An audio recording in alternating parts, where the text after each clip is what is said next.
Welcome back to another episode of the Pit Lane Yappers. I'm Mox. And I'm Rosie. And this is the Abu Dhabi Grand Prix. It is also the final race of the season. Wow. The final race for Bottas and K-Mag and Joe. Maybe Liam Lawson, maybe Checo. And Lewis Colapinto. Hamilton. Yeah, and Colapinto. And Lewis Hamilton at Mercedes. It's the end of an era. It was also the last era start date. Yes. Rosie Mox were going crazy a little bit, but still no reputation. So for the Abu Dhabi race weekend, there were a lot of rookies in for their drivers for FP1. The first one was Isaac Hadjar was in for Max Verstappen. Drugovic was in for Stroll. Yes. I have Luke Brown in for Alex Albon. This is going to be such a bad pronunciation. Ayushu Washa? Yeah. For Yuki? So. And then Rio in Hirakawa? For Oscar. I'm really bad at pronunciations. And then finally, Arthur Leclerc drove a Ferrari. For both Leclerc brothers in the Ferrari, which is a first to have two brothers on the same team at the same time. I will say in FP1, we almost didn't get that stat because Charles's car. Don't. For like the first 30 minutes of FP1, his car was up and they were trying to fix it. But their radio was so cute. It was like, oh, I'm just waving to my brother. Stop. For anybody who doesn't know, I'm an Arthur girl. Rosie is a Charles girl. It makes so much sense because you're the middle child. So is Charles. I'm the youngest child. So is Arthur. Like, it makes so much sense. Also, Hadjar was something about his steering wheel clearance, which people were like, what are you talking about? Because that's what his seat fitting was supposed to fix for Red Bull. Like, he couldn't turn the wheel, which seems quite dangerous. Oh, I do feel like a fundamental part of being able to drive a car is being able to turn the wheel. Yeah, not that I drive, but But yeah, it is definitely interesting. From my observation skills, it seems important. Yeah, also it's so funny because he was like talking on the radio and he's like, I'm struggling a lot with the wheel clearance, and then he spun and I was like, calm down, take care of this car, please. This is Max's car. We need the best we can get. Didn't really help, but I think Max has been saying the same thing all season. Yeah. The Haas was fast again. Haas has figured out their car. What? Like the last few races, like the last 6 races in F1, they've figured out their car. Well, so good for Esteban Ocon and Ollie Behrman. Yeah. Also, obviously, Hamilton and Jack Doohan, which he was pretty good for his first time in this car for like a race. Yeah. But there was a little stat they said, and Lewis Hamilton was making his 246th start with just Mercedes for this race, which is actually insane. And everyone's like, wow, 400th Grand Prix for Fernando Alonso is crazy. Lewis Hamilton is close. Thank you very much. Calm down, everybody. But he celebrated his just over his 300th Grand Prix this year. Who, Lewis? Yeah, I remember. So like, that's only 50 odd races out of his entire career that aren't with Mercedes. Yeah, I just think it's, I don't want to say impressive, but it's impressive how long he's been with this team. Yeah, that's what I'll say. Yeah. Very impressive. But speaking of Lewis Hamilton, there was an impeding incident with Lando Norris, and Lewis was definitely in the way. Was Standing with 100% my in the way. cancelled wife, thank you. Like 100%. But also both Williams had grid penalties because of their gearboxes. At the beginning of the race week, they were like, yeah, Williams is taking a grid penalty, which shocking. It hasn't happened more often than it did because I feel like Williams is going to have wheels for 2025 and that's it. It was also announced that no matter Not yet. where. Oh yeah. No matter where he qualifies, Charles would have to take a 10-place grid penalty. Oh no, that wasn't it yet. For his new energy box. Yeah, that was announced at the start of the weekend.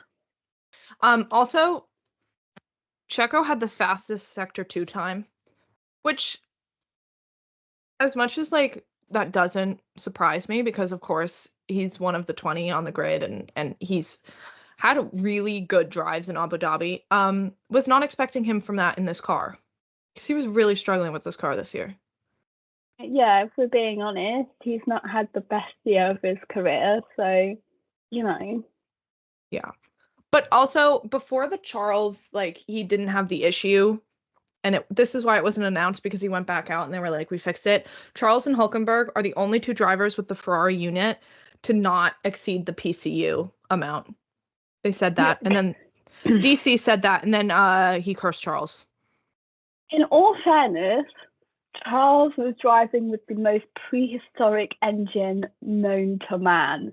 That shit hasn't been changed since a Zandvoort. Like, that was like months ago. I just think it was very unfortunate that it happened at this race, and they could have just taken it. Yes, they could have taken it earlier. Yeah. But do you know why they didn't? It's because Ferrari is fucking stupid. Also, they were showing track dominance between the teammates like Joe and Bottas and Franco and Alex, like all those people who were obviously going to be leaving or one of them was leaving, and they were all like one was heavily dominant over the other. And Lewis and George were not. They had equal track dominance, which I feel like we have had this chat all season. I feel like we've had this conversation all season about just how good of a driver George Russell is, and it's really hard to see it next to a 7-time world champion who's made records. And I feel like finally, after Lewis leaves, like they'll actually see how good of a driver he is. Hardcore Lewis fans, called LH, always are almost offended by the way George does so well.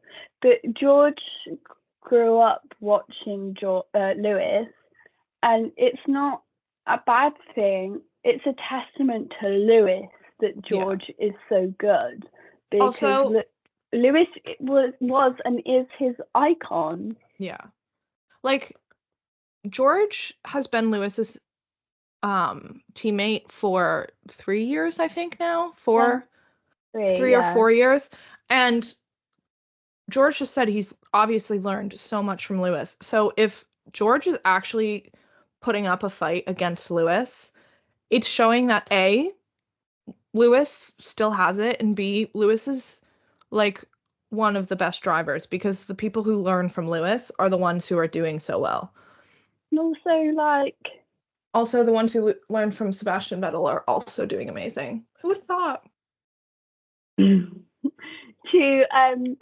For George to go from waiting for his autograph to be racing with him for 3 years. It's so cute. Yeah, it's so cute. And George's helmet. Can we talk about George's helmet? Yeah. From their first ever photo together to their last ever podium together. Genuinely. I cried. You literally sent that right before I went to work, and I was like, well, I'll just be teary-eyed all day at work. No, because I was literally like... But, yeah, I actually can't wait to see George as the first driver with a teammate that isn't a 7-time world champion, because George is obviously going to be the one leading the team. And I think people will finally, like, actually be like, okay, wait, George is actually a good driver. Antonelli is Well, he's like a literal child. Antonelli needs to do his work in Williams before he gets to Mercedes. It's kind of like Toro Rosso and Red Bull. Toro Rosso was the one to bring up their junior drivers to see them on an F1 car before they got into like a good car. So throwing Antonelli in right into Mercedes, like that's just setting him up to fail. Specifically, Lewis Hamilton's Mercedes seat, crazy. I think, well, it makes me want to send child labor laws to Mercedes. But also this is not a fun fact for you, but a fun fact about Ferrari. A fact about Ferrari. They said that if Ferrari didn't win the Constructors' Championship this year, it would be the longest barren run for the Formula One team in and it would be 17 years. Well, it's fine because get the French out of the Italian team. It's fine because, right? So also, sorry, they don't have a Michael Schumacher and they don't have a Sebastian Vettel, but they do now.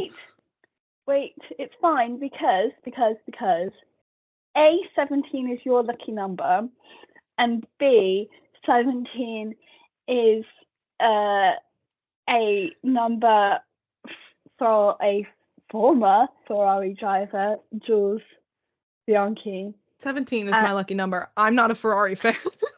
And yeah, but I am, so by proxy. And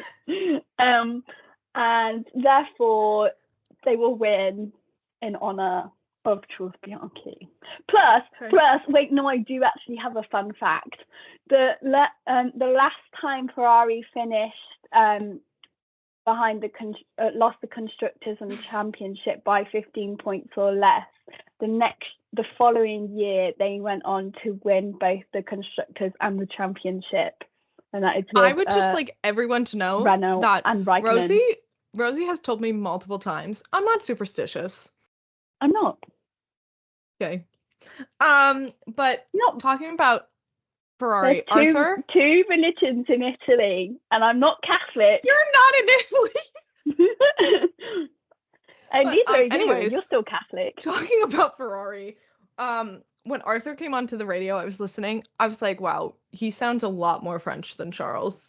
He does sound like Charles, but he sounds like a more French version of Charles, if that makes sense. Also, Alonso, cooking. He was actually fast this session, thank God. So was Gasly. They put pink on their car, and all of a sudden, they're fast. Maybe if Alpine had put pink on their car from the start of the season, like they suggested, we'd be looking at a much higher championship ranking. Maybe. Just saying. Maybe. But also in this session, which I find hilarious that this was like given in a practice session, but Luke Browning got a black and white flag for track limits. It's a practice session. A little bit of out of bounds didn't hurt anybody. That's what it's for. Practice. It's also Williams. Yeah, give them a break. But also this is not a fun fact for me, but it's a fact. It's been 200 Grand Prix since Fernando's last win, and it was the Spanish GP in McLaren. Wow. Don't worry, Adrian Newey, he's gonna give me that 33rd. Also, it was so bad. Djokovic placed better than Alonso. It was a really bad session for me because Alonso was cooking, but Djokovic was cooking more. But P1 was Charles, P2 was Lando, and P3 was Hamilton. But then FP2. This is when Charles' 10-place grid penalty was announced. I really thought I was going to have to fly to England to make sure Rosie didn't do something rash. It was not looking good, guys. But on top of Charles being penalized, Max was really struggling. He got back into the car, and the first thing he said was, I have no power, and the steering is ridiculous. So, in Hadjar's defense, he wasn't making it up. But also on this date, which was the Thursday in 2020, George Russell made his debut for Mercedes, replacing Lewis at the Sahir Yeah, GP. but yeah. Because Lewis had COVID and he almost won. And then Mercedes lost power. Likely of Mercedes. My goat George Russell. Also, this was like the session of fun facts. Next season will be the first season without a finished driver since 1989. Easter egg. In Swift. Can I just say, Valtteri Bottas did not get any like fanfare from anyone but his team, and he is some of the reason why Mercedes has as many constructors as possible. Yeah. And he helped Lewis so much, and Lewis said he was the best teammate he ever had. And I just feel really bad because, like, of course, Lewis going to Ferrari was. If you're watching, don't. Oh, sorry, not to bring that up. Anyways, both Williams were having an issue. Colapinto had a floor issue for some reason, and Alex Albon just had a car problem. Likely. They just had a car problem.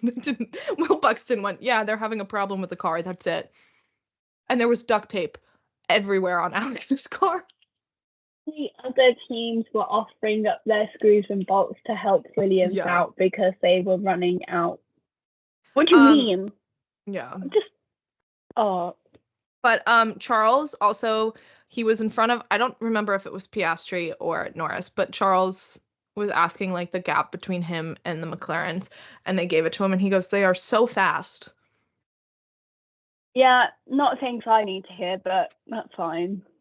And before we get to P1, P2, and P3, can we please say Bottas P7 in a Sauber? He was cooking this weekend for me. Do you know who was cooking even more? Hulkenberg P3. Yeah. What? Sorry. McLaren P1 and P2, and then a Haas in P3. Also, Hulkenberg has never had a podium, but Golf King, what a cunty graphic. Like, I was like, Kevin Magnussen did something. He's like, it's my final race in F1. I'm going to get my teammate a podium. And he almost did. Hulkenberg was P3 for a long time in the race. But, FP3, here's another little fun fact. The only note I have for FP3 is Carlos Smoke. The FP3, there was a little fun fact about Lando, and it said before this year, he had never finished in the top 5 of the driver standing before, and now it looks like he's finishing in P2. Which is an crazy stat. Insane stat. Like, imagine, like, finishing 6 and below, and then, like, the first season, you're finally in the driver standings. P2. Yeah. That's crazy. I mean, he definitely had the car to support him, but yeah. Oscar has gone from 9th to 4th as well. But also this is a fun fact that made me want to turn off the race and never watch it again. 68 points is the lowest total in Alonso's career since McLaren in 2018. His final season before he retired. Yeah, well, he came back, didn't he? It's like... Also, since we're talking about driver standing, I don't know where he finished, but Lewis Hamilton in his entire career has never finished outside of the top 6 in driver standings. And right now, when it was beginning, he was in 7th, and he finished in 7th. Yeah, he did. I feel like if anyone deserved a car that actually worked and like had the best standings in the world for their final season, it would be Lewis Hamilton. And the fact that it was like his last race after 11 years with this team, and it was just not a great season for him. I just felt really bad. I knew the bar was low going into this race because I was like, as long as he doesn't DNF. Real. But that moves us on to quali. Q1, Bottas finished in P2. He pulled a lap, like genuinely, one of the best laps of his career, surely. And then also, so Liam Lawson on the last lap of Q1, he Q3? It's Q3, isn't it? No, this is Q1. Oh, it's Q1. Okay.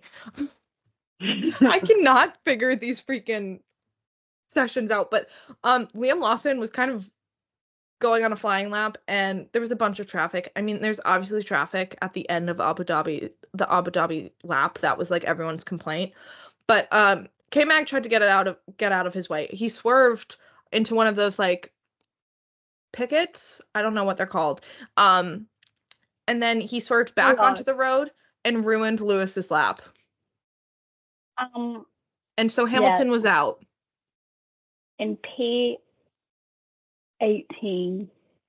It was awful. And then also George was in the way of Liam Lawson, and he was like, I couldn't move over any further or I'd be off the line, and I'd be I'd have my lap deleted. Charles finished Q1 fastest. I feel so bad because Charles was like on fire this weekend, and they were like dropped. Out in Q1 was Lewis, Joe, both Williams, and Jack Doohan. Shocking. The only one shocking is Lewis Hamilton, and it wasn't even his fault, so. Yeah. Unfortunate. But then in Q2, Charles went so fast, was flying. I feel like he was like, okay, I need to get P1 because then I just dropped to P10. And it was like the last few seconds of the session, and his time got deleted because he went off the track. Another shock is Hulkenberg. Yeah. Again, was cooking. It wasn't K-Mag, it was Hulkenberg.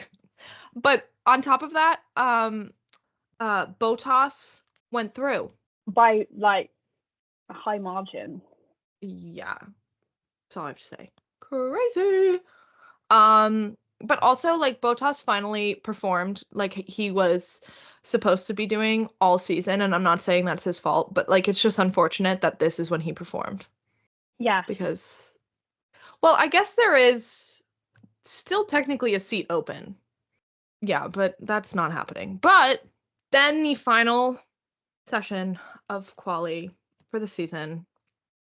Can I just say, Max Verstappen, you rock my world, because he had a flying lap and he almost literally, the commentators all like, because he like,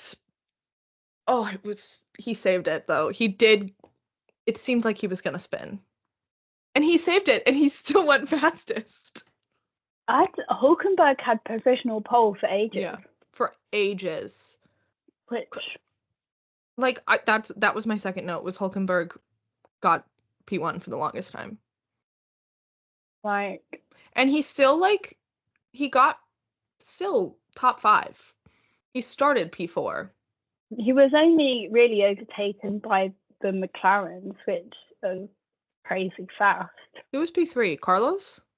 Yeah, I've got. Yeah. Let me look. I think it was Carlos. Lando took pole, didn't he? And then Oscar, because it was McLaren front row. And then he was P3, but he got a grid penalty, didn't he? Or was it P4? Let me see. Sainz P3, Verstappen P4, Gasly P5. What a crazy top 5.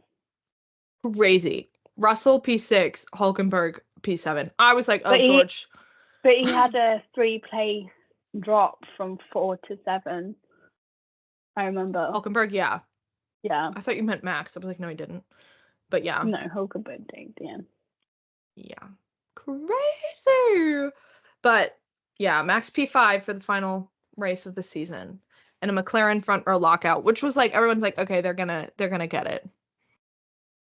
Yeah. Because if you don't win from pole on Abu Dhabi, you DNF'd. I have a stat somewhere. Oh my god. Something like, my notes are all over the place. I don't know where it is, but something like 10 out of the last 12 wins at Abu Dhabi were won from the front row. Yeah. Like it was And like they were expecting literally. Five of those are Lewis. Yeah. But like if you listened to the commentary and like the pre-race like cool down stuff, they were like if Lando does not win from P1 and if Oscar doesn't win from P2, if Lando DNFs, it will be one of the most surprising race results. Don't talk to me about Oscar Piastri right now. Max Verstappen, I'll have some beef with you. Well, that goes into the race. First of all, everybody else was on mediums except Hamilton, who was on hards, who was in his own little world, and he came onto the radio and he's like, "Why are we on hards?" I was like, "Didn't you talk about this pre-race?" Bro, just wait till he's with Ferrari, man. He's gonna be like, "What, Charles? What have you been dealing with for these years?" But also Franco's radio going to the grid. He was like, "Thank you guys, you made my dreams come true." That's when I started crying. No, I was actually like, oh, always so sweet. But turn 1. Max Verstappen. Don't you piss me off. Max hit Oscar. Like, very much clearly Max's fault as well. Okay, you know what? It's a turn 1 incident. You're expecting a turn 1 incident, especially in Abu Dhabi. There was nothing he could do. Except not hit him. I stand. I stand with my cancelled wife. We are going into this race with Oscar Piastri being the only person of the season to complete 100% of laps. As soon as far. They said that, when I saw that turn 1 collision, I was so enraged. As soon as they said that in the beginning of the race, I went, uh-oh. Like when they were doing the formation lap, I went, uh-oh. He's definitely DNFing. We are supposed to be moving in silence. Also, can we say that at the end of the season, 4th and 5th place, there were 2 points separating them, Oscar and Carlos. Yes. But also Checo spun, and they were like, Bottas hit him, and he did sort of hit him, but like it wasn't like it shouldn't have caused Checo to DNF, but Checo then DNF'd. Well, Checo spins, and that caused a yellow flag because he was hit by Bottas, which led to a virtual safety car. But Charles was up too already. Oh my god. Oh no, up 11. He was up 11. Up 11. This was the most goated lap I have ever seen. Surely this crazy. This has to go in one of the best starts in Formula One history, possibly ever. I think he kind of pulled a Fernando Alonso where he just hit the gas and was like, you know what? I'm either seeing the front of the grid or I'm seeing God. Me? What do you mean? Of 11 places in one lap. It's like Max in Brazil this year. Yeah, Charles qualified P19 because of the grid place drop, and then there were some further drops which moved him from P20 to P19. Some other drops, aka both Williams starting from pit lane. Yes. So he in one lap he went from P19 to P8. Yeah, kind of crazy. About as far from the points. While that was going on, while they were like Charles Leclerc was up 11. Oscar also had contact with Franco, and Franco had a puncture. And then on top of that, Verstappen got a 10-second penalty for causing a collision with Oscar, but then Oscar also got a 10-second penalty for causing a collision with Franco Colapinto. The penalties were being given left and right.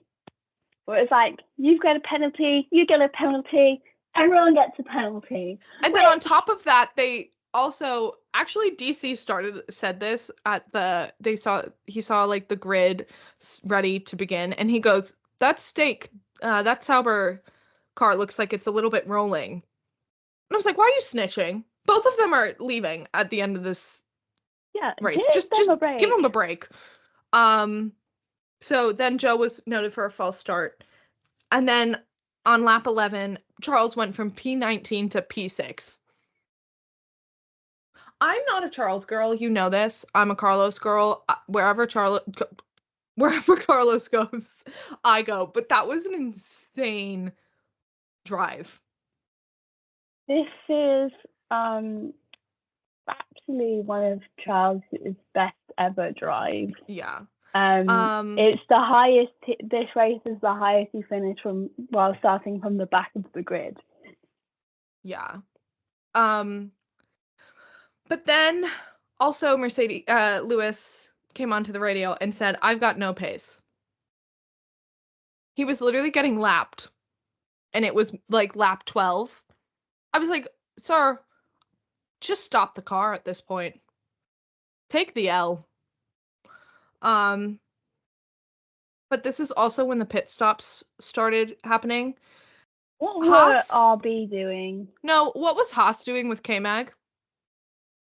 With that, like, 20-second stop? Yeah, I don't know. When Lawson pit, they didn't put his wheels on properly.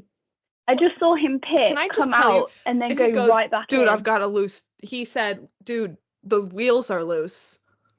And they were like, we don't see anything, but we're checking. And they were like, yeah, come back in. But also, if we're talking about RB, Yuki also stalled at the beginning.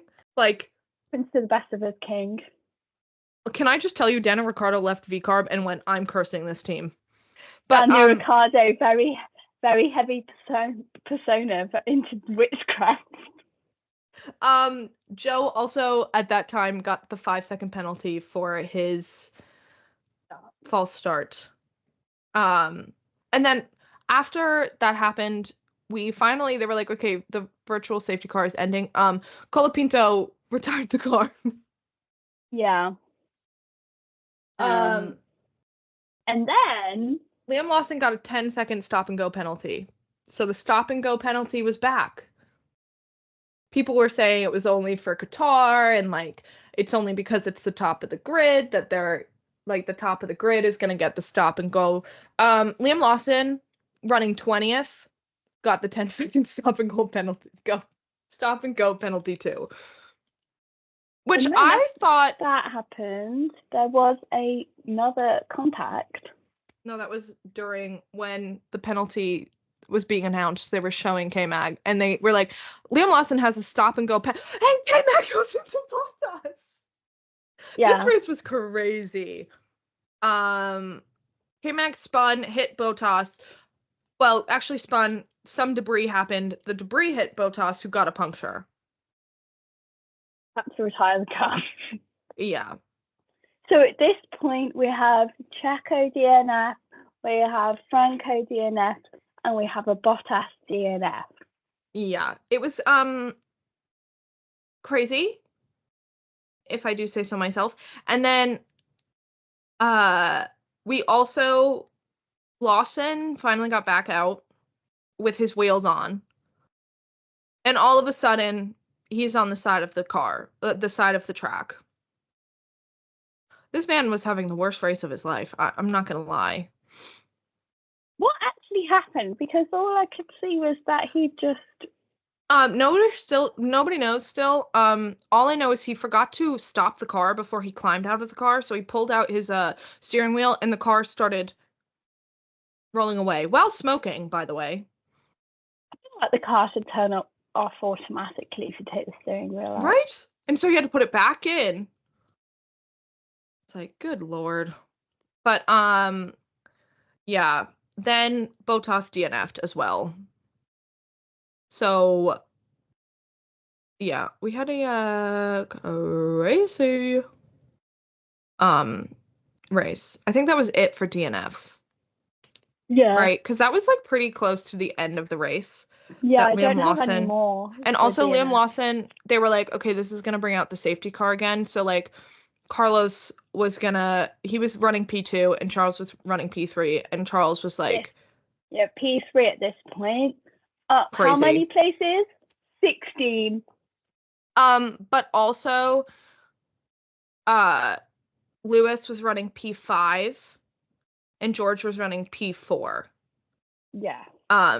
And the announcers were like, there's no way Mercedes is going to pull team orders. Like, George is their first driver now. There's no way. And everybody on Twitter was like, George has to let Lewis by. Like, that's the respectful thing to do, which he doesn't have to do anything, folks. No. Also, he is in a race. Like. But the last lap, one of the last few corners, George waved Lewis by so he could be P4. He definitely lifted on purpose. At this point, I was a mess. I was sobbing. Carlos Sainz was P2 with Charles Leclerc nowhere near him, behind him, sobbing my eyes out because it was his final. God, don't say that. When Charles pulled a 31. Anyways, he pulled up a 16. Okay. Place this drive. entire time. Rosie, this entire time I was like, they are going to pull team orders and they are going to have Charles be P2. And I am going to lose my mind. Championship. Yeah, but Lando was in front. He was never going to beat him at that point. But they didn't. And so I was like sobbing my eyes out. But yeah, so the finishing podium was Lando P1, Carlos P2, and Charles P3. Seriously, one of the most goated drives I have ever I will seen. say that was actually a crazy drive. Like the entire race, I was like, wait, Charles is how much up now? Just starting from the last row. Like, on the I grid. really hadn't seen a drive like that from him. No. Ever. That's actually insane. Obviously with Lando finishing, I would like to say that Oscar did pull it back to the points after Max did that. Being taken out. That can I just tell you when Piastri was P20 and Carlos and Charles were getting higher and higher, and they were like, all they need is Lando to have a slow pit stop and Carlos in front, and just Charles finish before Oscar, and Ferrari will win the constructors. I was like, okay, that's possible. And then McLaren got the fastest pit stop, and I went, never mind. Don't, because it was right. But it was right there. Can I just say the top 10 had times and they weren't lapped, but literally P11, which was Albon, was plus 1 lap. I guess congratulations to McLaren, to Lando, to Oscar, and Andrea Stella. Okay, I will say when they showed the staff in Woking and they had like a camera and they were all so happy, I was like, you know what? This is what team sports are all about. Working really hard together to get an outcome, and this is the best outcome they could have gotten because Max had already won the drivers, obviously. So it was just like, I was like, that's kind of endearing. Carlos's radio. Let's see if I can find the photo. I was thinking about Lewis in his Mercedes and taking the picture and then crying and getting out and touching his Mercedes. I think I deleted the photo. But Ferrari, why would you post that? Why would you post this? I was thinking. Also, can we talk about how Lewis went right from the Mercedes garage to the Ferrari garage that night? Oh, he was like, I'm done. He was literally like, hey. He pulled an Alonso with Alpine when he DNF'd in the Alpine. That he was in the Aston Martin hospitality before Sebastian Vettel even finished. If we're talking post race, you know what? Charles Leclerc is a truth photo because that man did not give a shit about McLaren. He was not impressed. Okay, can I just say, trust me, I'm well aware, but also, this is your teammate's last race. George Russell was going through hell, and he let Lewis by, and he went to Lewis. Charles, could you have not acknowledged something with Carlos. The only people who look this good depressed are me and him. This grid is gonna look really weird. There's so many rookies. Also, I have an opinion. So Cadillac is coming into the sport. That is big news. We have a team principal. Big news. The front runner right now, don't know how true these rumors are, but the front runner for them right now is Daniel Ricciardo. Now, there are a lot of people saying a lot of things, saying he's already tried to come back to the sport and he didn't do well. Mind you, this was a V-carb. Okay? This was a V-carb. This was not meant to do well at all, period. That's it. But second, they're like, everyone's like, you should put a rookie in the seats. You want two rookies who have never driven on an F1 grid or an F1 car in a new Formula One team? You just want that team to fail. And I'm not saying just bring Daniel Ricciardo. You could bring anyone. Bottas. My guy is going to be winning the next cycling championship there is. He's going to be Tour de France in. Come on. I think Bottas, his like, what's next campaign, I'm like, we all know. Yeah, I'm like, it's the only person who doesn't know is you, apparently. But we all know you're going to be doing triathlon after triathlon. Yeah, he's going to, like, what's next? I'm like, are you asking me? Like, no, bike. But yeah, Lewis just finished his final farewell tour in Brackley. And I don't know if you saw, they put out all his championship cars. And they had little umbrellas because it was raining, which I was like, that's adorable. England car. But it's definitely an end of an era. Carlos to Williams, Lewis to Ferrari. Yeah, the grid is gonna look different. I really like how Carlos went right to Williams. I don't know if you saw that, like right after the Ferrari farewell party, he was already talking to Alex and he was talking to the Williams mechanics. And Lewis went from Mercedes. I think Charles went straight to suicide prevention. Lewis went right to Ferrari, which everyone's like, it's giving Fernando Alonso at Alpine changing to Aston Martin. I was like, it is. Can I just say, the Charles Lewis dap up immediately post-race, like when they just got out their cars, was so clean and so promising. And obviously the hardcore Lewis fans will now be tifosi. So I'm expecting a lot of red at Silverstone this year.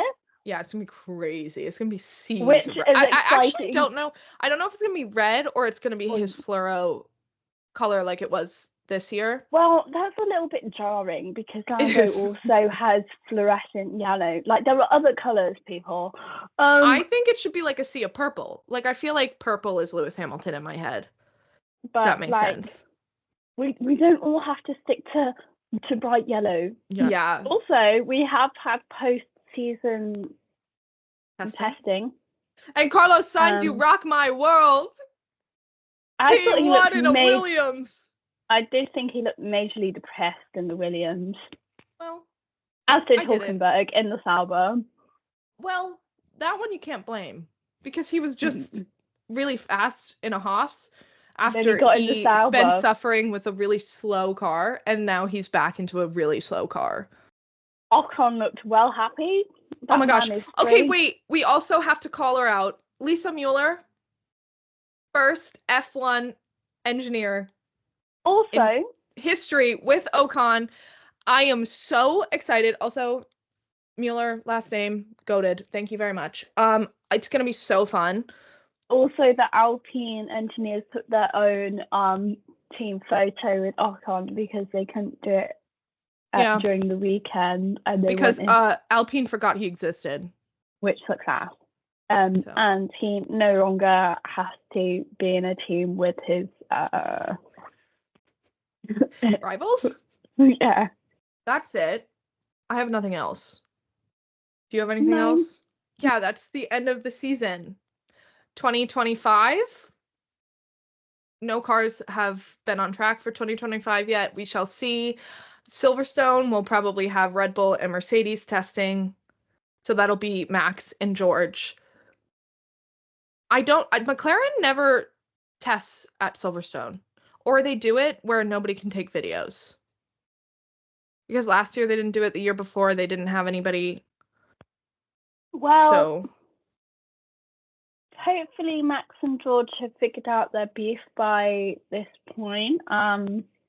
we probably will have videos periodically between now and March. next season.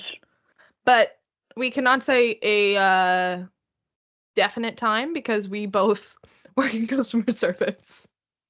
Yes, it is the holiday season, and I work in hospitality. So really, thoughts and prayers my way, please. Maybe I'll see you in January. Who knows? Anyways, we shall see you soon. Bye. Bye.